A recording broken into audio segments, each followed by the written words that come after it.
Okay, YouTube, welcome back. This is part 2 of my test tank for my outboards. I'm installing the ductwork right now. So my initial plan was just to have the pump installed down here, or the motor installed, the exhaust motor installed down here. But I decided to go up to the attic with it. So I'm going to vent it all the way up into the attic and then connect the exhaust fan into it, and then out the attic, and then out the exhaust vent. So also I haven't gotten my hoist in yet, but I'm going to cut the hole today. Hopefully I can get my electrical in today. I've just been sick with COVID, so I believe it's COVID, but my wife had it, and then I think I got it, and so I've been kind of down and out here trying to get things done, but I just was so wiped out. But anyway, I'm back at it again, and I hope to get it done soon. So hopefully in this video you'll see at least some more progress done. Anyway, thanks for watching.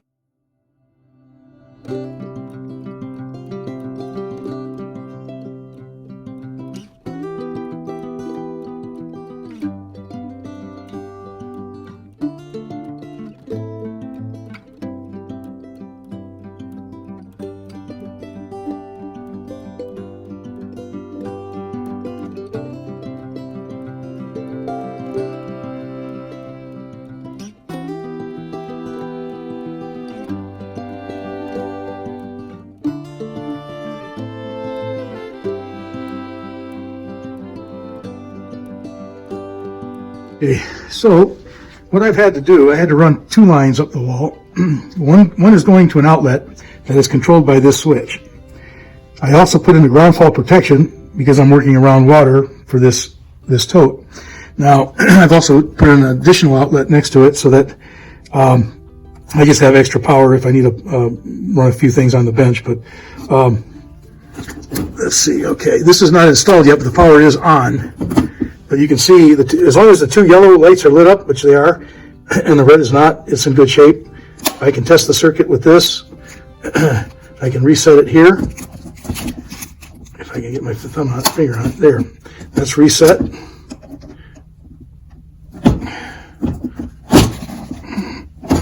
So you can see that's shining. I don't know if that's too light, too bright. Let me shut the lights off. Maybe you can see it better. There, you can see that coming out nice. And again, I can test it, reset it, and then my switch for what I'm going to do now. That switch is leading upstairs to the exhaust fan. I was going to put the exhaust fan here, but looking at Michael's on RMD Creations, he did the same thing, but I think he put the motor too close to the tote, and the motor was drawing up water up into the pipe. So I decided to go up there with it, so it's in the attic. And all I gotta do is hit this switch. And I don't know if you can hear it or not. But it's blowing all kinds of stuff up there. So you can hear it. So I can control it here. And this switch is wired into the receptacle that the exhaust pump or exhaust motor is plugged into. The winch, I haven't gotten that up in there yet, but that's going to go up there in the ceiling. That winch or that hoist will also be plugged into the same outlet, and this switch will control it as well. That way I have a master shutoff. That particular winch did not come with a stop safety shutoff switch. So it's either up or down or neutral, which I didn't care for. So I put in this switch as this will be my safety stop in case I got to shut the power off for some reason, if that switch on the hoist goes banshee. So anyway, I just thought I'd show you the electrical on this. Now I'm not going to I didn't show how to put all this together. I'm not an electrician, but I know enough to be dangerous. So I've done enough of this to where I know how to do it for me, and I wouldn't want to show anybody else unless I was a licensed electrician. So, but this is what I've done, and I'm going to tuck that back into the wall, and that'll put this cover over it, and I'll be done with that. So the next steps will be going up into the attic. And I'll have to set up the motor where I want it. I got to put the winch where I want it yet. So that work's still got to be done. Okay, this is with the faceplate on. Everything's in and working. I don't know if you can hear that, but looking good. Looking good. So that's what I needed. Test.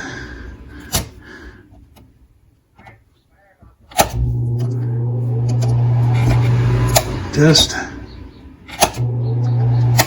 Test.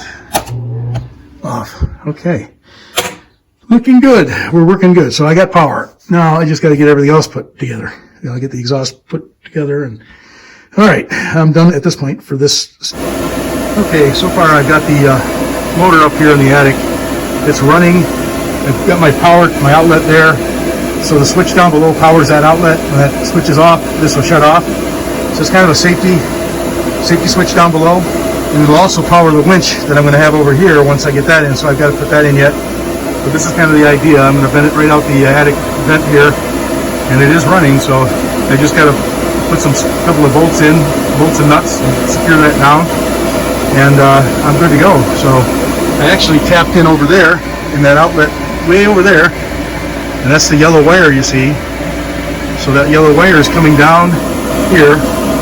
And then way down there, down through the wall, and then to my GFI protection.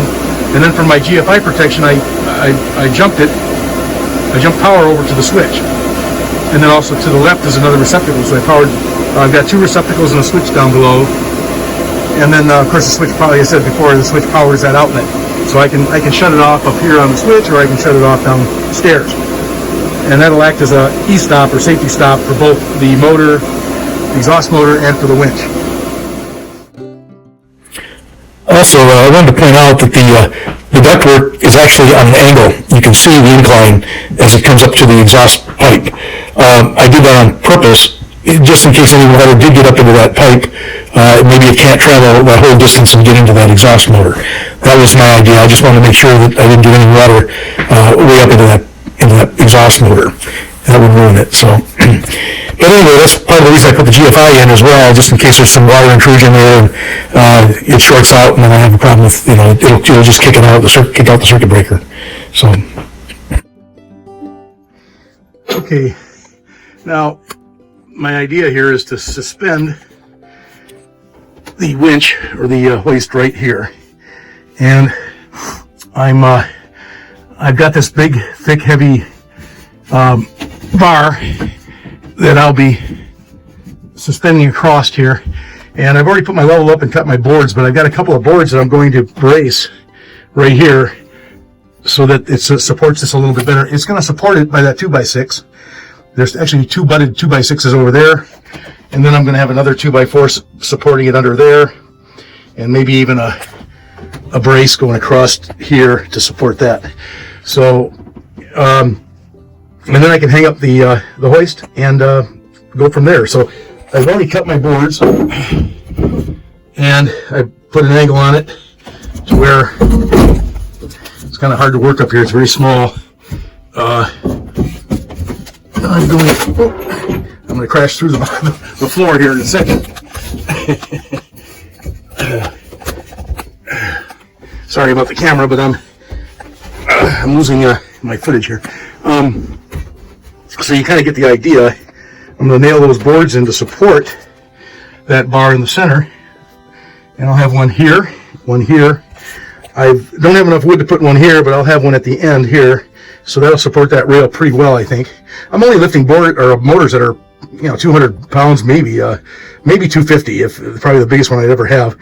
And I think the bar itself would support that weight just spanning across from the 2x6 there to the outer wall of the house, from the wall down here. So, but I'm going to tie in these 2x4s so that they tie into these roof joists. And these are, I guess, engineered roof joists. They're only 2x4s spanning the distance, but it holds my weight. What you heard crunch a minute ago is just the board underneath me. I've got it spanned across the 2x4s to hold me here. So, but I'm about 265 pounds, and these boards seem to hold me just fine. So this should not be an issue. But anyway, I'm going to get these nailed in, and then I'll get back to you. Okay, so this is what I've got so far.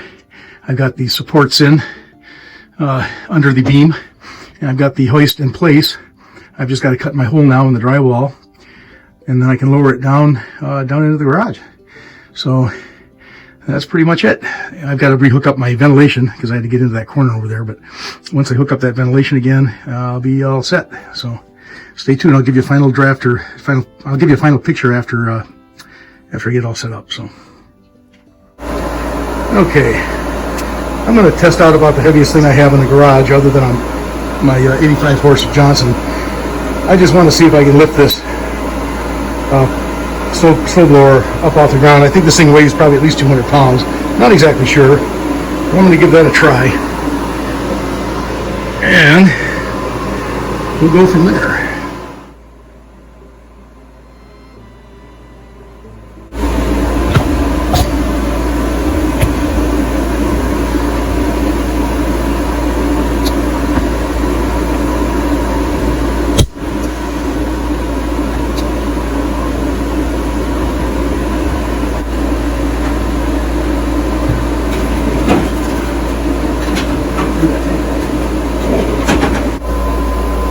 Okay, here's test number 2.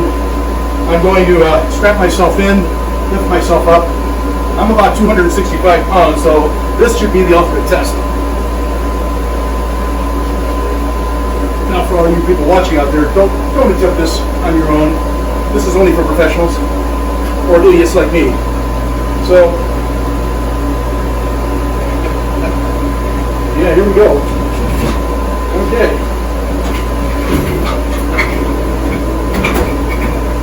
Yeah, she's doing it. Look at that. All the way up. Right to the ceiling. And then down again. Woohoo! Okay. That's test number 2. And it worked pretty good. Now this is supposed to hold 440 pounds. And I'm not going to test the maximum amount. I think that's plenty. That passes, so good to go. Next will be the motor. We'll try it just for giggles. Okay, test number 3. We'll lift it off this stand. I'm going to see if it'll fit into the test tank.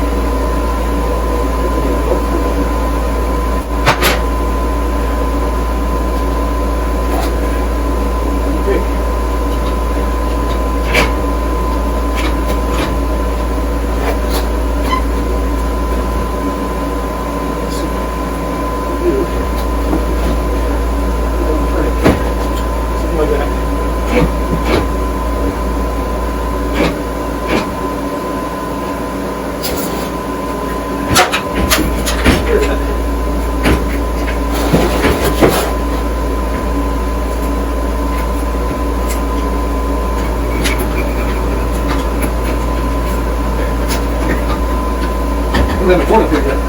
However, I'm going to do some fitting and see if it's going to fit.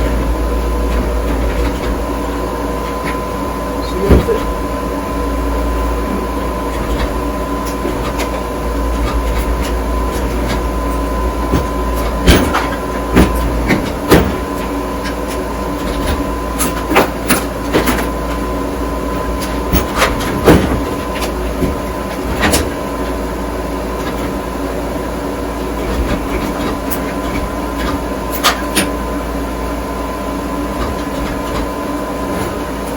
Better water is heating it, so it's going to move around a little.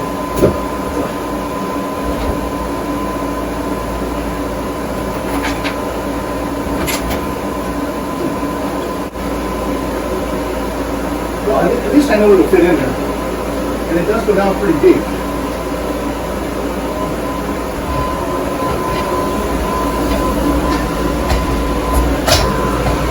It would appear that I've got to cut it.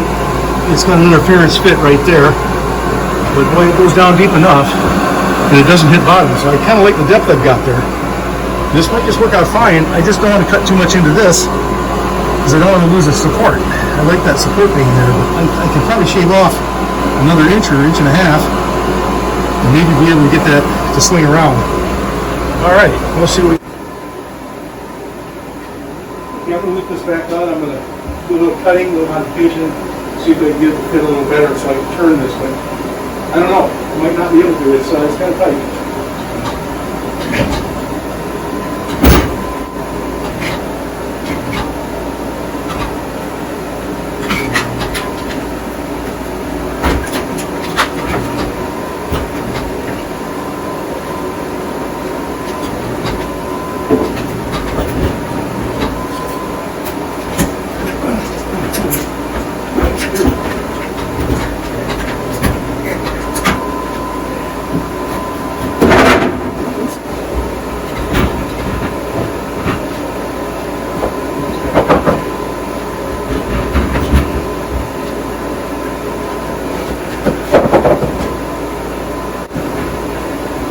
Okay. Whew. So, all right, well, I'm going to cut this, make this opening a little bit bigger so this can go in a little bit easier. So, this was my objective. I got it in there straight now. I can actually turn it a little bit. I had to cut away quite a bit of plastic here to get that to fit. It will discharge probably over the top of this. I may or may not cut some drain holes in here just to allow water to drain back, depending on how much vacuum I get or lose. I've had to open this up quite a bit more, so I'm hoping my fan will have enough strength to draw those fumes out of here still. But that's the objective, and I think we're on our way. That fits in there fairly well. Takes a little finagling to get in there, but there is definitely room. I'll have to clean out the bottom of this tote. I'll power wash it and drain it. But that's it. That's my objective. So hopefully I can get this thing cleaned up, filled up, and then get the motor running again inside this tank, and we'll see what it looks like. Okay, so here we have the tank is completely done now. Everything's finished. Wiring's done. The ductwork is all complete. Hoist is in, if you can see it, up there through the openings up there on the ceiling. Anyway, I think recently you just seen me put an engine in here, but I haven't started one up yet. I've just filled it with water, so I'm going to do that next. But anyway, I've got the board in, the support board. The tote doesn't leak, thank goodness, and got a battery up here, charger on it. That's going to be to power the big 85 horse here. Okay, I think I'm going to end this video right here. It's going kind of long, so we'll revisit this again in part 3, and we'll get some motors working and running in it. So thanks for watching, and don't forget to subscribe. Give me a thumbs up.